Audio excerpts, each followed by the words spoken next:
Hello बच्चों, एक बार फिर से स्वागत है आप सभी का अपने YouTube चैनल श्री गुरुकुल में। और आज बच्चों हम बात करने वाले हैं यूपी बोर्ड क्लास 10th के चैप्टर 3 क्या लिखूं के बारे में, जिसके लेखक है पदुमलाल पुन्नालाल बख्शी जी। बच्चों कल हम लोगों ने इस लेक्चर का फर्स्ट पार्ट यानी कि एक पेज पढ़ लिया था। आज हम दूसरे पेज को पढ़ने वाले हैं। मैं एक बार फिर से जो चीज़ें हमने कल पढ़ी थी मैं थोड़ा सा रिवाइज आपको करा देता हूँ कि लेखक को निबंध लिखना था नमिता और अमिता के लिए, और निबंध के लिए उन्हें दो टॉपिक मिले थे। पहला टॉपिक था बच्चों के दूर के धूल सुहावन होते हैं, और दूसरा टॉपिक था उनका समाज सुधार। दोनों ही टॉपिक पे उन्हें 5-5 पेज लिखने थे। अब उन्हें समझ नहीं आ रहा था कि वो क्या चीज़ें लिखें। अब उनका कहना था कि दूर के ढोल सुहावन होते हैं, लेकिन क्या इतने सुहावन होते हैं कि हम उस पर 5 पेज लिख सकते हैं।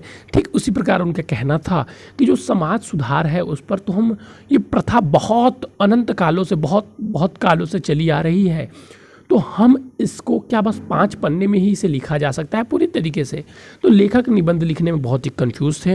वो एजी गार्डिनर जो कि अंग्रेजी एक थे निबंधकार, उनके भी किताबें पढ़ रहे थे और सबकी किताबों पढ़कर वो निष्कर्ष निकाल रहे थे। देखिए अब यहाँ से लेखक बताते हैं, मैं छोटे छोटे वाक्य अच्छी तरह लिख सकता हूँ, पर मैं हूँ मास्टर, कहीं नमिता और अमिता यह न समझ बैठे कि मैं यह निबंध बहुत मोटी अकल वालों के लिए लिख रहा हूँ। अब लेखक का कहना है कि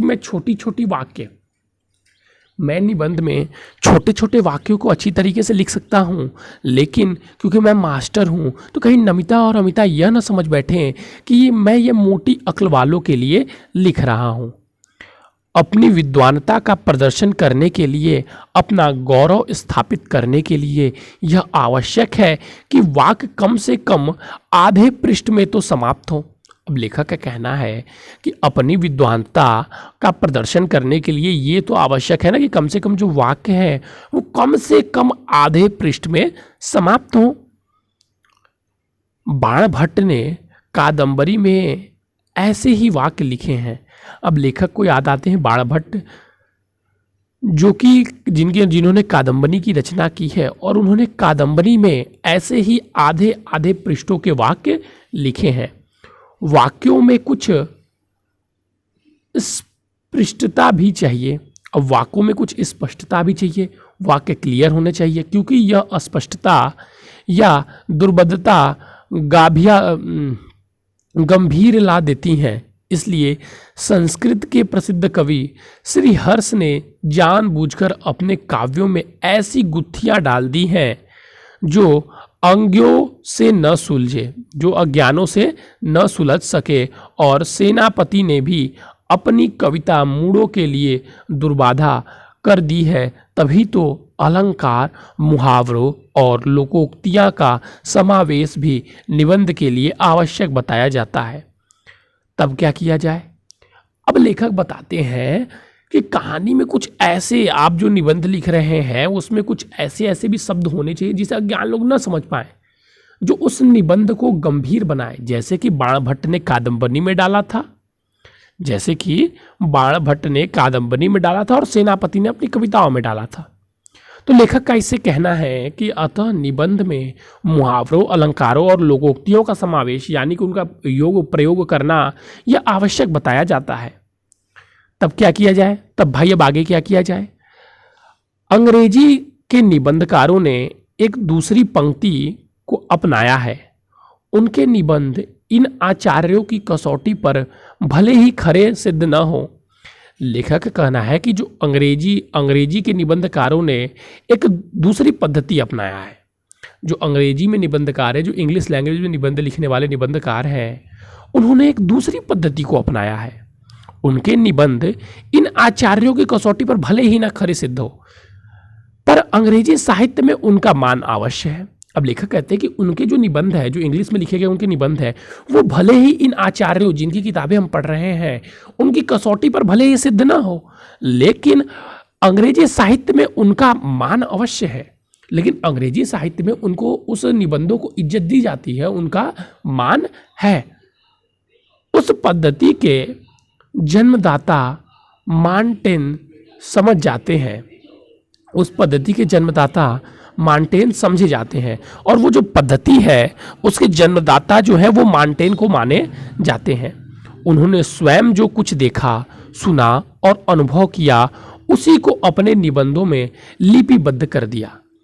उन्होंने जो मार्टेन थे, उन्होंने क्या किया कि जो हमारे हिंदी साहित्य के जो कवि हैं जैसे बाण भट्ट, इन लोगों से हटकर उन लोगों ने रचनाएं की। जो मार्टेन है उन्होंने क्या किया, जो कि इसके प्रमुख, इसके जनक माने जाते हैं, उन्होंने जो स्वयं अनुभव किया, जो देखा, जो सुना, उसी को अपने निबंधों में लिख दिया। ऐसे निबंधों की सबसे बड़ी विशेषता यह है कि वे मन की स्वच्छंद रचनाएं हैं। अब लेखक कहते हैं कि ऐसे निबंधों की प्रमुखता यह है कि वो मन की स्वच्छंद रचनाएं हैं। मतलब आप एकदम निश्चित मन से, हल्के मन से, खाली मन से उन रचनाओं को कर रहे हैं। उनमें न कवि की उदात्त कल्पना रहती है, न अख्यालिता लेखक की सूझबूझ, सूक्ष्म दृष्टि, और न विद्वानों की गंभीर तर्कपूर्ण विवेचना। और उस निबंधों में आपको किसी की कल्पना मात्र कोई रचना नहीं होती है, वो तो वास्तविक जीवन पर मूल आधारित होती है ना। तो उसमें न किसी विज्ञानों का तर्कपूर्ण विवेचन मिलता है, और न ही भावों की, और उनमें सच्चे भावों की अभिव्यक्ता भी मिलती है। जो भाव होते हैं उसमें सच्ची होती है, उसमें लेखक की कोई सच्ची अनुभूति रहती है, कोई उसमें काल्पनिक चीज़ें नहीं रहती हैं। ये निबंध तो उस मानसिक स्थिति में लिखा जाता है जिसमें न ज्ञान की गरिमा रहती है और न ही कल्पना की महिमा रहती है। अब लेखक का कहना है कि ये निबंध उस समय लिखा जाता है जब ज्ञान की गरिमा नहीं रहती है और न कल्पना की महिमा रहती है। मतलब ना आपके पास ज्ञान है और न आप कल्पना कर सकते हैं, जिसमें हम संसार को अपनी ही दृष्टि से देखते हैं और अपने ही भाव से ग्रहण करते हैं। और इस अवस्था में हम क्या करते हैं कि हम संसार में जो भी चीज़ें देखते हैं, चाहे हम जो भी चीज़ें देखें, जो अपने आस पड़ोस अगल बगल चीज़ें देखते हैं, उसी के अनुसार उसके भाव को ग्रहण करते हैं। और तब इसी पद्धति के अनुसार मैं भी क्यों ना निबंध लिखूं। अब लेखक कहते हैं कि जब हम जो चीज़ अनुभव किए हुए हैं अपनी भाषा में, अपनी समझ के हिसाब से जो हम रचना कर रहे हैं, तो फिर लेखक कहते हैं क्यों ना मैं भी इसी के अनुसार अपने निबंध को लिखूं, अपने विचारों के अनुसार इसी पद्धति से मैं भी अपना निबंध क्यों ना लिखूं। पर मुझे तो 2 निबंध लिखने होंगे। लेकिन फिर लेखक के सामने एक समस्या उत्पन्न हो गई कि अब लेखक कहते हैं कि लेकिन मुझे तो 2 निबंध लिखने होंगे। मुझे अमीर खुसरो की एक कहानी याद आई। देखिए, लेखक को सिर्फ याद ही आती जा रही है, लिखना बंद लिखना है उसकी चिंता नहीं है, लेकिन कितनी चीज़ें याद आ रही हैं उसको सुनते जाइए। मुझे अमीर खुसरो की एक कहानी याद आई। एक बार प्यास लगने पर वे एक कुएं के पास पहुंचे। वहां 4 औरतें पानी भर रही थीं। अब लेखक को अमीर खुसरो की कहानी याद आई, जिसमें अमीर खुसरो एक बार प्यास लगने पर एक कुएं के पास पहुंचे, जहां पर 4 औरतें जो थी वो पानी भर रही थी। पानी मांगने पर पहले उनमें से एक ने खीर पर कविता सुनाने की इच्छा प्रकट की। अब जब लेखक ने उनमें से किसी एक औरत से जब उन्होंने पानी मांगा, तो उनमें से एक औरत ने कहा कि आप पहले खीर पर एक कविता सुनाइए। दूसरे ने चरखे पर, और लो भाई, अब दूसरे ने भी कहा भाई चरखे पे कविता सुनाओ तब पानी देंगे। और तीसरे ने तो कुत्ते पर, और चौथे ने ढोल पर कविता सुनाने का जिक्र कर डाला। अमीर खुसरो प्रतिभावान थे। अब अमीर जो खुसरो जी थी वो प्रतिभावान थे।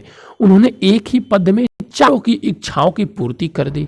उन्होंने कहा, अब देखिए जो खुसरो जी थे वो प्रतिभावान थे, यानी कि वो एक विद्वान व्यक्ति थे, उनके पास ज्ञान थी। तो उन्होंने जो चारों लोग थी, तो एक ही पद में चारों की इच्छा उन्होंने पूरी कर दी। क्या कही?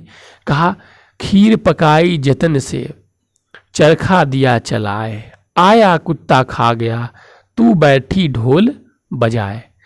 खीर पकाई जतन से, चरखा दिया चलाए, आया कुत्ता खा गया, तू बैठी ढोल बजाए। फिर से सुन लीजिए एक बार भाई। खीर पकाई जतन से, चरखा दिया चलाए, और आया कुत्ता खा गया, तू बैठी ढोल बजाए। देखिए, उन्होंने ये बता दिया खीर पकाया गया, खीर पकाने पर उन्होंने बता सुनाने को कहा तो सुना दिया उन्होंने। अब इस पद में चारों की वाणी आ गई, खीर पकाया गया और फिर चरखा चला दिया गया, तो दूसरी जो औरत थी उनकी भी मनोकामना पूरी हो गई। फिर तीसरी की कुत्ता थी, तो अब उसमें कुत्ता भी उन्होंने डाल दिया कि आया कुत्ता खा गया। अब चौथे की ढोल थी तो ढोल रहे बजा, मतलब खीर पकाई जतन से, मन से खीर पकाई, और फिर हमने चरखा चला दिया जिसके कारण कुत्ता आ गया और कुत्ता खीर खा गया और हम बैठकर ढोल बजाते रह गए। मुझ में खुसरो की प्रतिभा नहीं है, लेकिन मुझ में तो भाई खुसरो जी की प्रतिभा नहीं है, पर उनकी इस पद्धति को स्वीकार करने से मेरी कठिनाई आधी रह जाती है।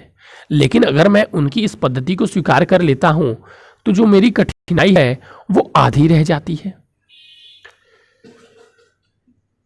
मैं भी एक निबंध में इन दोनों विषयों का समावेश कर दूंगा, एक ही ढेले से दो चिड़ियां मार दूंगा। मैं भी क्या करूंगा कि एक निबंध में इन दोनों विषयों का समावेश कर दूंगा और एक ही ढेले से, कहते हैं ना एक ही तीर से दो निशाने, तो एक ही ढेले से दो चिड़ियां मार दूंगा। दूर के ढोल सुहावन होते हैं क्योंकि उनकी करसत दूर तक नहीं पहुंचती है। जब ढोल के पास बैठे हुए लोगों के कान में के पर्दे फटते रहते हैं, तब दूर किसी नदी के तट पर संध्या समय किसी दूसरे के कान में वह शब्द मधुरता का संचार कर देते हैं। अब देखिए, अब लेखक अपनी टॉपिक की बात कर रहे हैं। अब लेखक कह रहा है भाई दूर के ढोल तो सुहावन होते हैं, दूर के ढोल कर दूर तक नहीं पहुंचती है। जब ढोल के पास बैठे हुए लोगों के कान के पर्दे फटते रहते हैं, तब दूसरे किसी नदी के तट पर संध्या के समय बैठे किसी दूसरे के कान में वही शब्द मधुरता का संचार करते हैं। उन्हें बहुत अच्छा लगता है। ढोल के उन्हीं शब्दों को सुनकर वह अपने हृदय में किसी विवाह उत्सव का चित्र अंकित कर लेते हैं और उसी ढोल के संगीत को सुनकर वो अपने मन में क्या करते हैं, किसी विवाह उत्सव के संगीत का चित्रण कर लेते हैं जिसमें वो गए हों या जिसको वो देखे हों निकट से। कोलाहल से पूर्ण घर के एक कोने में बैठी हुई किसी लज्जाशील नववधू की कल्पना वह अपने मन में कर लेते हैं और वो भी सोच लेते हैं कि वहाँ पे क्या हो रहा होगा। तो वहाँ पर विवाह समारोह में एक लज्जाशील कन्या होगी जो एक कोने में बैठी होगी। वो अपने मन में ये कल्पना कर लेते हैं क्योंकि अक्सर विवाहों में यही होता है। उस नववधू के प्रेम, उल्लास, संकोच, आशा और विषाद से युक्त हृदय की कंपन ढोल की कर्कश ध्वनि को मधुर बना देती है, क्योंकि उसके साथ आनंद का कलरव, उत्सव, प्रमोद और प्रेम का संगीत तीनों मिले रहते हैं। तभी उसकी कर्कश समीपस्थ लोगों को भी कटु नहीं प्रतीत होती है और दूरस्थ के लोगों के लिए वह अत्यंत मधुर बन जाता है। इसी के कारण जो दूर के लोग होते हैं उनके लिए कर्कश प्रतीत नहीं होती, उनके लिए क्या होता है, बहुत मधुर बन जाता है। जो तरुण संसार के जीवन संग्राम से दूर है उन्हें संसार का चित्र बड़ा ही मनोहर प्रतीत होता है। अब जो इस तरुण संसार से दूर है उन्हें इस संसार का चित्र बड़ा ही मनोहर प्रतीत होता है। जो वृद्ध है, जो अपनी बाल्य अवस्था और तरुण अवस्था से दूर हट जाएं, उन्हें अपनी अतीत की स्मृति बड़ी सुखद लगती है। अब जो लेकिन वृद्ध लोग हैं उन्हें क्या होता है कि उन्हें अपनी तरुण अवस्था की स्थिति क्या होती है, बहुत याद आती है, बहुत सुखद लगती है कि वो बहुत अच्छे दिन थे। वे अतीत का ही स्वप्न देखते हैं और तरुणों के लिए जैसी भविष्य उज्जवल होता है वैसे ही वृद्धों के लिए अतीत। अब जो तरुण होते हैं, जो युवा है, जैसे आप लोग हैं, आप लोग के लिए भविष्य उज्जवल होता है कि भविष्य में हम ये गाड़ी खरीदेंगे, वो काम करेंगे। और जो वृद्ध है उनके लिए अतीत अच्छा होता है कि हमने भाई अपनी जवानी में ये किया, वो किया। वर्तमान से दोनों को असंतोष होता है, लेकिन वर्तमान समय में दोनों को क्या होता है कि असंतोष का होता है। तरुण विषयों को वर्तमान में लाना चाहता है और तरुण क्या करता है कि भविष्य के विषयों को वर्तमान में लाना चाहता है, और वृद्ध जो होता है वो अतीत को खींचकर वर्तमान में देखना चाहता है। तरुण क्रांति के समर्थन होते हैं तो वृद्ध अतीत के गौरव के संरक्षक होते हैं। इन्हीं दोनों के कारण वर्तमान सदैव क्षुलभ रहता है, यानी कि वर्तमान सदैव उपलब्ध नहीं रहता है। जो वृद्ध होते हैं वो अतीत की कल्पना करते हैं और जो तरुण है, जो युवा है, वो अतीत की कल्पना करते हैं, भविष्य की कल्पना करते हैं। इससे वर्तमान काल सदैव सुधारकों का काल बना रहता है। इससे जो वर्तमान काल है वो सदैव सुधारों का काल बना रहता है। मनुष्य जाति के इतिहास में कोई ऐसा काल ही नहीं हुआ जब सुधारों की आवश्यकता न हुई हो। अब लेखक कहते हैं कि जो मनुष्य की जाति है उसके इतिहास में ऐसा कोई काल ही नहीं बचा जिसमें सुधार की आवश्यकता ना हो। आप अभी देखें या आपने दादा परदादा के काल में देखे, हर एक समय क्या थी, सुधार की आवश्यकता थी। तभी तो आज तक कितने भी सुधारकों हो गए हों, पर सुधारों का अंत कब हुआ? तभी तो भाई आज तक कितने भी सुधारक हो गए हों, पर सुधारकों का अंत अभी तक कहाँ हुआ? भारत के इतिहास में बुद्ध देव, महावीर स्वामी, नागार्जुन, शंकराचार्य, कबीर, नानक, राजा राम मोहन राय, स्वामी विवेकानंद, महात्मा गांधी में भी सुधारकों की गणना समाप्त नहीं होती है। बस इतने ही लोगों में हमारे भारत देश के समाज सुधारकों की गणना समाप्त थोड़ी ना होती है। सुधारकों का दल नगर गांव में होते हैं। यह सच है कि जीवन में नए नए क्षेत्र उत्पन्न होते हैं और नए नए सुधारक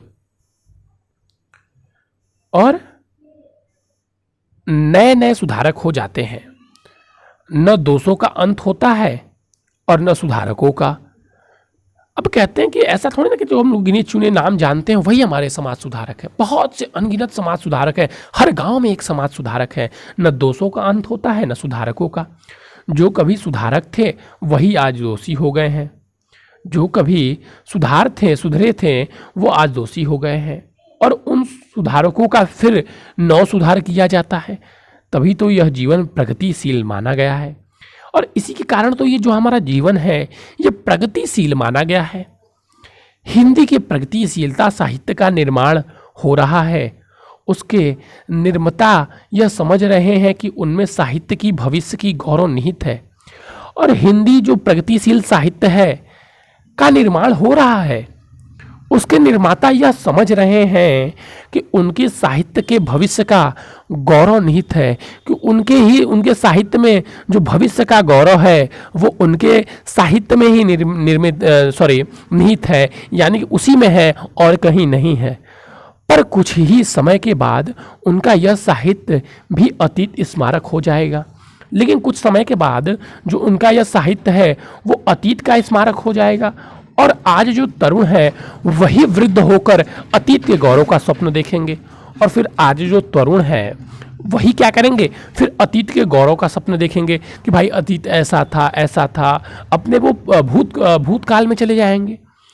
उनके स्थान पे तरुण का फिर दूसरा दल आएगा जो भविष्य का स्वप्न देखेगा, और फिर उनके स्थान पर एक दूसरा दल आएगा जो भविष्य का स्वप्न देखेगा, और जो तरुण थे जो वृद्ध बन गए वो अतीत का देखेंगे। दोनों ही अपने स्वप्न सुखद होते हैं क्योंकि दूर के ढोल सुहावन होते हैं, और दोनों के स्वप्न क्या होते हैं, बहुत ही सुखद होते हैं। जब वो युवा अपनी वर्तमान स्थिति में था तो उसे वो पल अच्छा नहीं लग रहा था, ठीक है, पाठ्य पर समाप्त होता है, तो तब उसे वो अच्छा नहीं लग रहा था। लेकिन वो वृद्ध हो जाने के बाद उन्हें वो चीज़ें बहुत अच्छी लग रही थी। अर्थात दोनों अपने आप को मूर्ख बना रहे थे क्योंकि दूर के ढोल सुहावन होते हैं। लेखक थे पद्मलाल पुन्नालाल बख्शी जी। बच्चों, हम लोग का ये पाठ समाप्त हो जाता है। जल्दी इसके गद्यांश पर आधारित प्रश्न आपको मिल जाएंगे। आज के लिए बच्चों बस इतना ही। Thank you, have a nice day. अगर आप हमारे चैनल पर नए जुड़े हैं तो प्लीज़ चैनल को सब्सक्राइब कर दें, और डिस्क्रिप्शन में दिए गए व्हाट्सअप नंबर से भी हमसे जुड़ जाएं। चलिए बच्चों, फिर मिलेंगे नए और इंपॉर्टेंट टॉपिक के साथ। Thank you, have a nice day.